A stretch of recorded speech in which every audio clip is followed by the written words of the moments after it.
Kisah Juanda Kartawijaya, sang penyatukan Nusantara. Tahukah kamu bahwa Indonesia yang kita lihat di peta hari ini bukanlah hadiah, bukan pula warisan Belanda?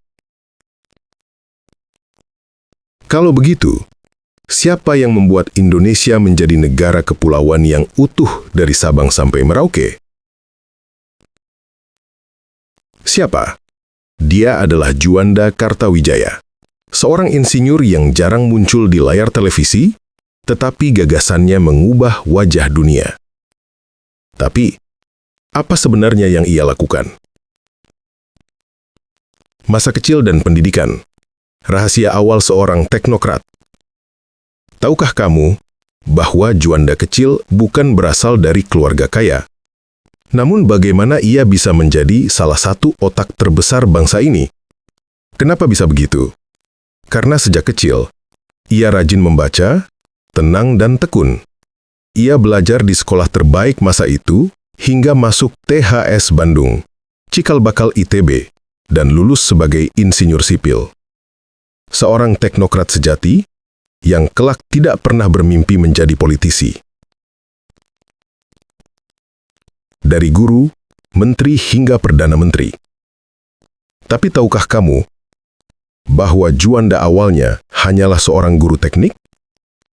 Bagaimana mungkin seorang guru bisa menjadi menteri puluhan kali? Apa karena dia ambisius? Tidak. Justru karena ia tidak mencari jabatan. Ia dipanggil negara, diminta membantu membangun Indonesia yang baru merdeka. Juanda menjabat sebagai Menteri Perhubungan, Menteri Keuangan, Menteri Pekerjaan Umum, berkali-kali. Bahkan ia menjadi Perdana Menteri terakhir Republik Indonesia. Mengapa terakhir? Karena setelah masa Juanda, Indonesia tidak lagi memakai sistem parlementer. Sekarang, mari kita tanya pertanyaan paling penting. Tahukah kamu bahwa sebelum tahun 1957, Indonesia tidak benar-benar berbentuk seperti sekarang? Maksudnya bagaimana? Menurut aturan kolonial Belanda, laut di antara pulau-pulau kita dianggap laut bebas.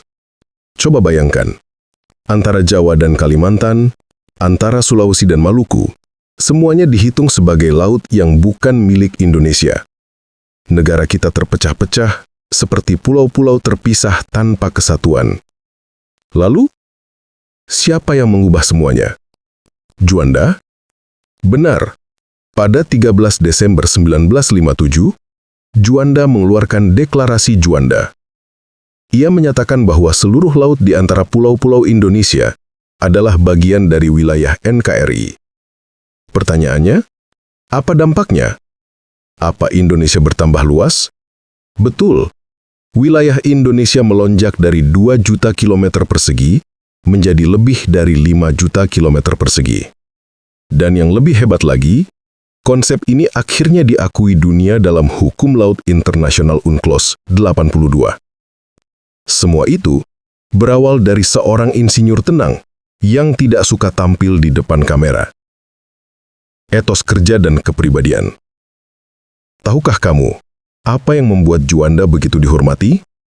Bukan hanya kecerdasannya, tapi kesederhanaannya. Ia hidup sederhana, bekerja dari pagi hingga larut malam, tidak pernah mencari popularitas. Bahkan banyak yang berkata, Juanda bukan politisi. Ia adalah teknokrat yang rela mengorbankan segalanya untuk negeri. Akhir hidup dan warisan abadi. Juanda wafat mendadak pada tahun 1963. Usia hanya 52 tahun.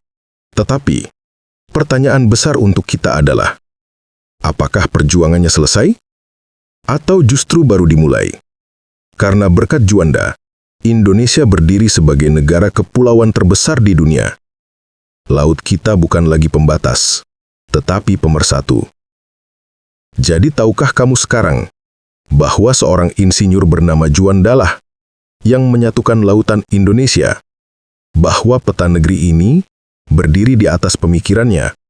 Dan apakah kamu siap belajar lebih banyak lagi tentang pahlawan Indonesia lainnya? Sejarah bukan sekedar cerita masa lalu. Ia adalah cermin yang menunjukkan siapa kita hari ini dan peringatan tentang kemana kita bisa melangkah.